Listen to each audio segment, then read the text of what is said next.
Leitura do Evangelho de Lucas, capítulo 21, versículos 29 a 33. Ele lhes contou esta parábola: observem a figueira e todas as árvores. Quando elas brotam, vocês mesmos percebem e sabem que o verão está próximo. Assim também, quando virem essas coisas acontecendo, saibam que o reino de Deus está próximo. Eu lhes asseguro que não passará esta geração até que todas estas coisas aconteçam. O céu e a terra passarão, mas as minhas palavras jamais passarão. Uma das características mais destacadas da maneira de Jesus ensinar os seus seguidores sempre foi usar parábolas para explicar determinados assuntos. E ao mesmo tempo, quando Jesus usava uma parábola, ele sempre partia daquilo que era a vida prática das pessoas. Ou seja, Jesus não tratava de nenhum assunto falando de temas que fossem desconhecidos para as pessoas ou usando imagens que elas não conhecessem. Sempre partia da vida prática das pessoas. No texto que nós lemos hoje, nós encontramos Jesus ensinando os seus seguidores a distinguir os tempos. E ele faz isso usando uma parábola que se refere à figueira. Folhas brotando é porque está chegando o verão. Algo que todo mundo conhecia, a figueira era uma árvore muito comum em Israel, e ele usa então dessa imagem para distinguir os tempos e ensinar os seus seguidores. E nós temos esse texto como o texto para a nossa reflexão, nesse que é o primeiro domingo do Advento. E por que esse texto aparece no começo do Advento? Porque também o Advento é um momento de nós distinguirmos os tempos, entendermos que as coisas são encadeadas de maneira própria, e por isso nós usamos, aqui na igreja já é uma tradição há muitos anos, o chamado calendário litúrgico. E é preciso que a gente perceba que há quem se negue a olhar para os tempos litúrgicos. Não sei se você já teve a oportunidade de participar em algum culto em que a igreja não utiliza o chamado calendário litúrgico. Você chega lá e você não tem absolutamente nenhuma ideia de qual vai ser o texto, de qual vai ser o tema, do que é que vai ser ensinado.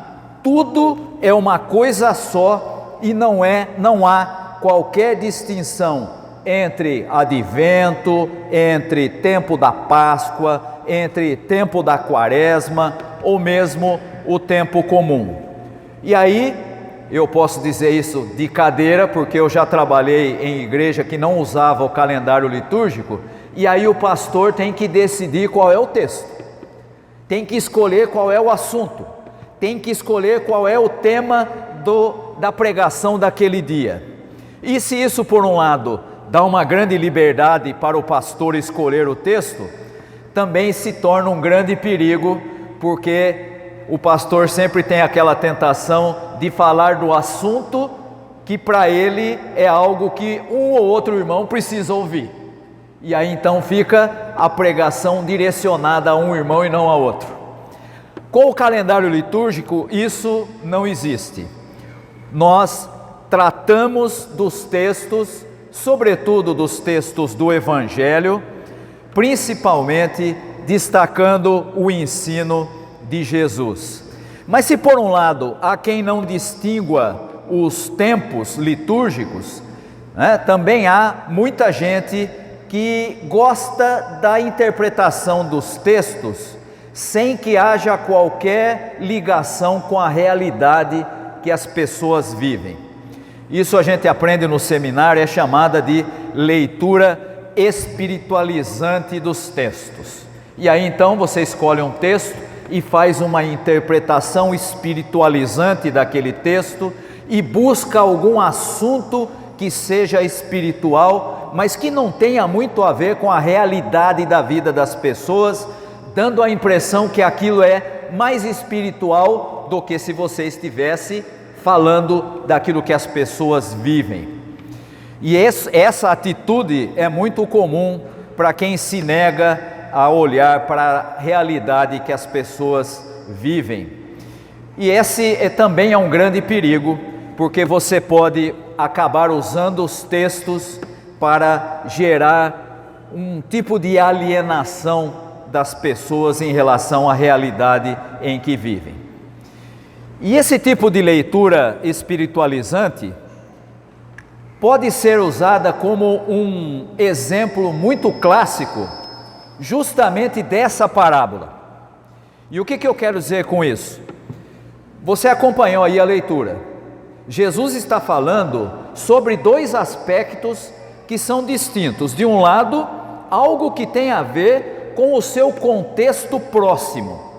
Jesus está fazendo referência aqui a algo que vai acontecer na época dele, naquela geração.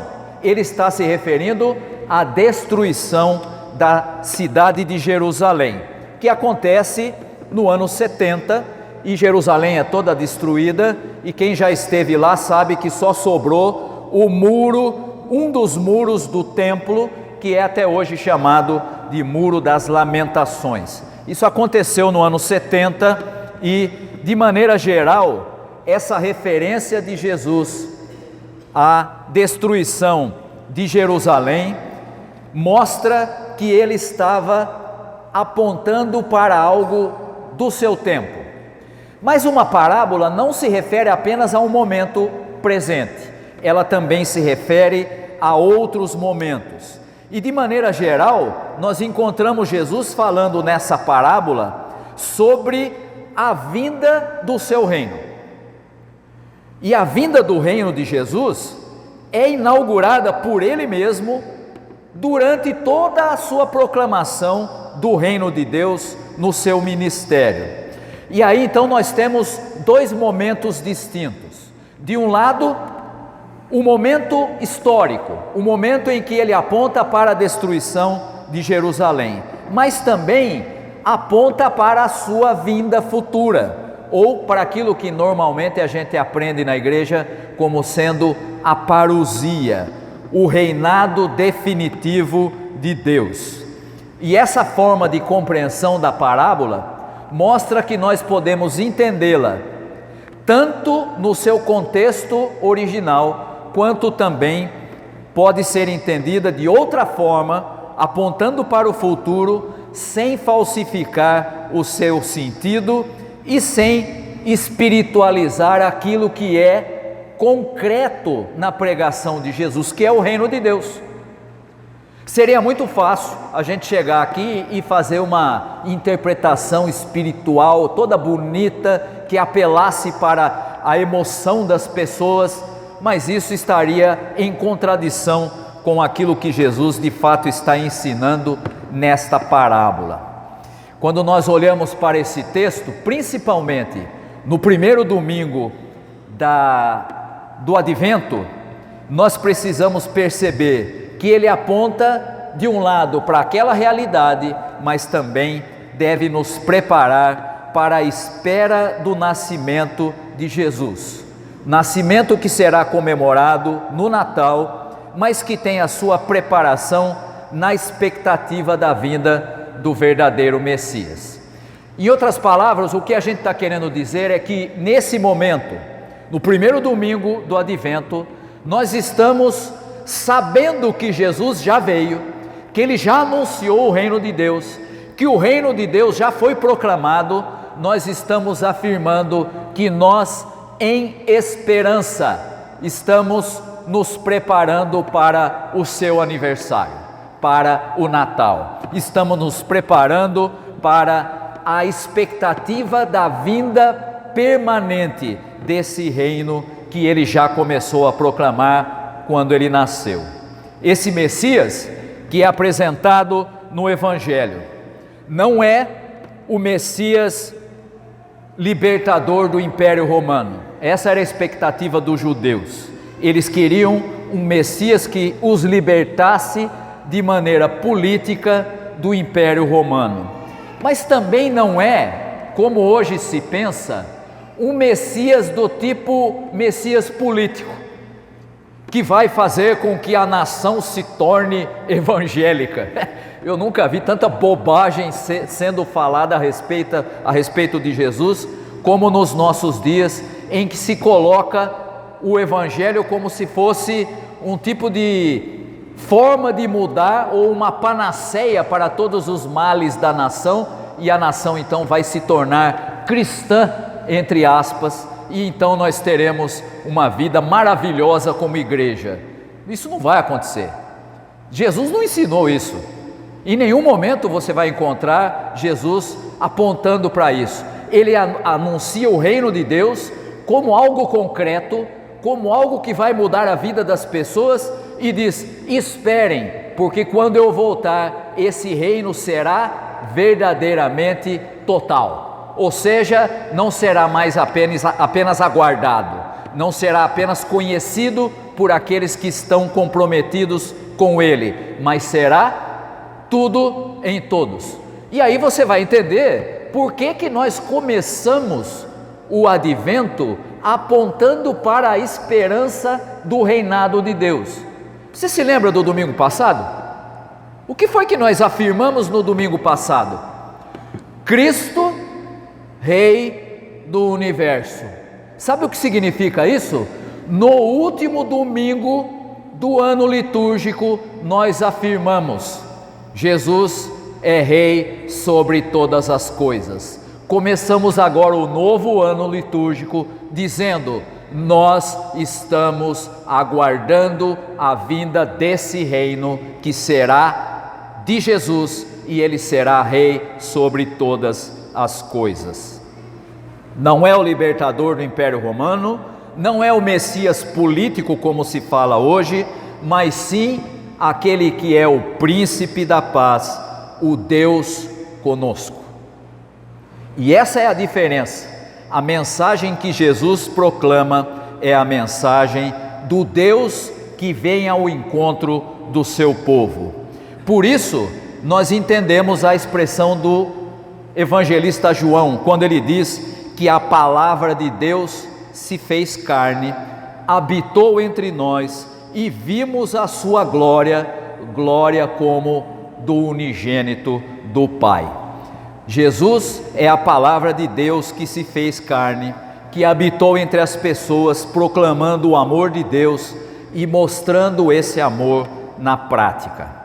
No tempo de Jesus, o que ele previu, sem que aquela geração tivesse acabado, aconteceu. Eles viram a destruição de Jerusalém. Portanto, não se tratava aqui de previsão do seu retorno antes daquela geração acabar, como muita gente até hoje acredita. Mas Jesus falou que ele viria antes que aquela geração acabasse. Não era a sua volta, mas era o anúncio da destruição de Jerusalém, que de fato aconteceu. E aí então Jesus faz uma afirmação fundamental para as comunidades de fé que seguem a sua proclamação do reino: os céus e a terra são finitos, mas as palavras de Jesus, que são palavras de Deus, são eternas. Seu ensino sobre o reino prevalece, não por força, nem por violência, mas pelo Espírito de Deus, que aplica o Evangelho à vida das pessoas. Veja, Jerusalém foi destruída. A própria religião judaica ficou um grande tempo dispersa por todos os lugares, e agora é compartilhada por uma pequena fração de pessoas que moram em Israel. Uma religião quase sem representatividade, mas as palavras de Jesus continuam valendo, e a sua proclamação do reino não só é vinda de Deus, como continua transformando a vida de pessoas no mundo inteiro. O judaísmo ficou pequenininho, outras religiões estão aí espalhadas, mas a mensagem de Jesus continua sendo uma mensagem que transforma a vida das pessoas. E mais do que isso, o próprio Império Romano, que eles tinham expectativa de se livrar dele, acabou. Os impérios que vieram depois do Império Romano também acabaram. E o império atual, e você pensa que não tem? Tem. Existe uma briga monstruosa hoje para ver quem é que vai mandar no mundo. Mas não se iluda, o império atual, centrado na antivida, centrado na conquista dos outros, na exploração dos outros, esse império também vai se acabar. Isso tudo por causa de uma criança nascida em um lugar insólito, de uma família insólita e que trouxe uma mensagem insólita. Amem a Deus e amem uns aos outros. É essa a criança que começamos a esperar no advento, que nós celebremos essa espera, que nós nos preparemos para a celebração do aniversário daquele que é essa criança insólita, que trouxe uma mensagem insólita, mas a mensagem que vem de Deus e que transforma vidas. Que Deus possa abençoar aos irmãos e às irmãs. Amém.